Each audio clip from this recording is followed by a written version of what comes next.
ভারতবাসী, তোমাদেরকে কিছু কথা বলতে চাই, তোমরা শোনো। তোমাদের যে আইপিএল, তোমরা যে আইপিএল নিয়ে তোমরা গর্ব করো যে আইপিএল হচ্ছে বিশ্বের নাম্বার 1 ক্রিকেট লিগ, তোমরা এত গর্ব করো, সেই আইপিএল আমরা যারা বাংলাদেশি বাঙালিরা যারা আছি না, সেই আইপিএল আমরা দেখি না। ওকে, মানে আইপিএল আমরা আইপিএলের প্রতি আমাদের কোনো ভালোবাসা বা সে ধরনের কোনো কিছু নাই। আইপিএল আমরা দেখিই না। হ্যাঁ, আইপিএল কেন দেখতাম? আইপিএল দেখতাম সাকিব আল হাসানের কারণে।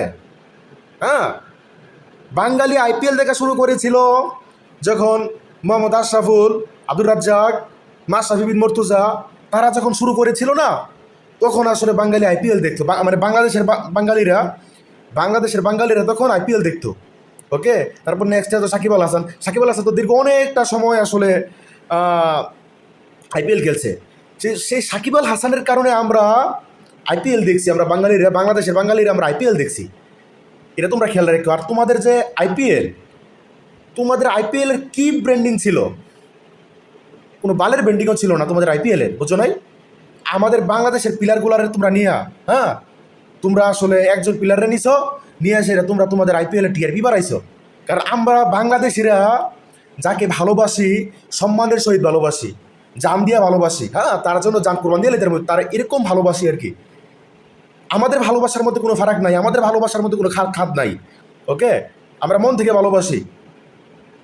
সেই ভালোবাসার জায়গা থেকে আমরা আইপিএল দেখছি। যারে কি রে, সাকিব আল হাসান তো কলকাতায় খেলতেছে, আরে সাকিব আল হাসান তো হায়দ্রাবাদে খেলতেছে, আরে মুস্তাফিজ তো খেলতেছে মুম্বাইতে, আরে মুস্তাফিজ তো খেলতেছে চেন্নাইতে, আরে মুস্তাফিজ তো খেলতেছে রাজস্থানে। আমরা সেটা দেখে আমরা আসলে আইপিএল দেখছিলাম, নাহলে আইপিএলের প্রতি আমাদের কোনো ভালোবাসা নাই। ওকে, এটা তোমরা খেয়াল রেখে। এবং তোমাদের আইপিএল তোমরা আসলে টিআরপি বাড়াইছো এই বাংলাদেশের প্লেয়ারগুলারে তোমরা যে নিয়ে নিছো, বাঙালিদেরকে দিয়ে তোমরা আসলে তোমাদের আইপিএলকে আসলে হাইলাইট করছো আর কি, টিআরপি বাড়াইছো। এটা তোমাদেরকে মানতে হবে। হ্যাঁ, আর এটা যদি তোমরা তো আসলে হিন্দুত্ববাদী উগ্র জাতি, তোমরা হচ্ছে হিন্দুত্ববাদী উগ্র জাতি। তোমরা আসলে এটা আসলে মানে মানবা না আর কি, জানো সব কিছুই, কিন্তু আসলে প্রকাশ করবা না।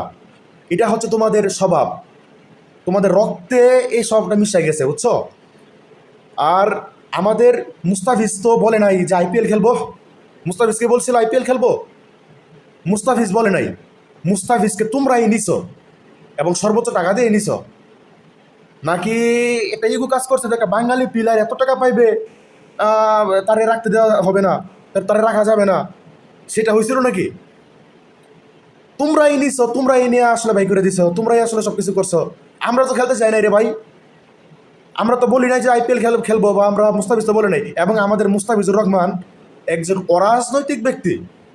মুস্তাফিজ তো কথাই বলতে পারে না, মুস্তাফিজ ভালো ক্রিকেটার, খেলতে পারে শুধু, মানে মুস্তাফিজ একটা সহজ সরল প্লেয়ার। মানে বাংলাদেশের ভিতরে এবার বিশ্ব ক্রিকেটে, শুধু বাংলাদেশে বলি না আমি, বিশ্ব ক্রিকেটে যদি কোনো সহজ সরল প্লেয়ার থাকে সেটা হচ্ছে মুস্তাফিজুর রহমান।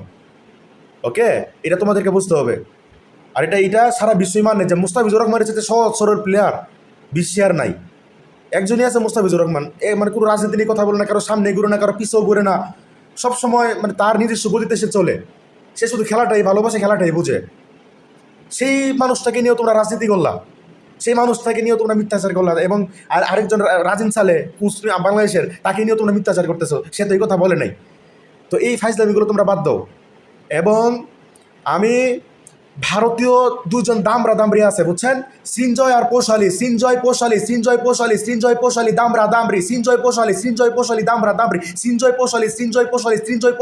দামরা অ্যান্ড দামরি। এই দুই দামরিকে বলতে চাই, বাংলাদেশের কোনো সিনেমা ইন্ডাস্ট্রিকে নিয়ে তোরা কোনো কথা বলবি না।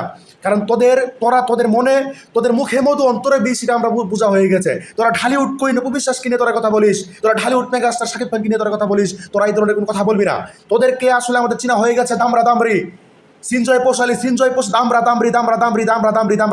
কলকাতার শান্তিপুরের দামরি, ওয়েস্ট বেঙ্গলের শান্তিপুরের দামরি সিনজয় পোশালি। সিনজয় পোশালি বাংলাদেশের মেগাস্টার শাকিব খান ও ঢালিউড কুইন অপু বিশ্বাস কিনে তোরা কন্টেন্ট বানানো ছেড়ে দিবি, এবং বাংলাদেশের কোনো কন্টেন্টই তোরা বানাবি না। কারণ 24-এর গণঅভ্যুত্থানের পরে আমরা ভারতকে সম্পূর্ণরূপে বয়কট করে দিয়েছি, ভারতের সাথে আমাদের কোনো সম্পর্ক নেই। এটা সবসময় খেয়াল রাখবি। এটা সবসময় খেয়াল রাখবে। এই বাংলাদেশের ইন্ডাস্ট্রিকে যদি কেউ ধ্বংস করে থাকে তাহলে এই দামরা দামরি শাকিব খানের কেরিয়ারটা ধ্বংস করে দিয়েছে। শাকিব খানের কেরিয়ার যদি কোনো কেউ ধ্বংস করে থাকে এই দামরা দামরি ধ্বংস করেছে। এই দামরা দামরি আবার অপবিশ্বাসের পিছনে লাগছে। অপবিশ্বাসের একটা ইয়া ছিল তোমরা দেখাই দামরা দামরি এত অপমান করি, অপমানের খেয়াল রাখবি। বাল আমার শরীর হিট হয়ে লইছে, আমার শরীর হিট হয়ে লইছে। দেখো ফ্যান চালা রাখছি আমি, আমার শরীর হিট হয়ে লইছে, আমার শরীর আমার হিট হয়ে লইছে। আমার কোনো শীত করে না, গরম করে সবসময়, ফ্যান লাগাই রাখছি।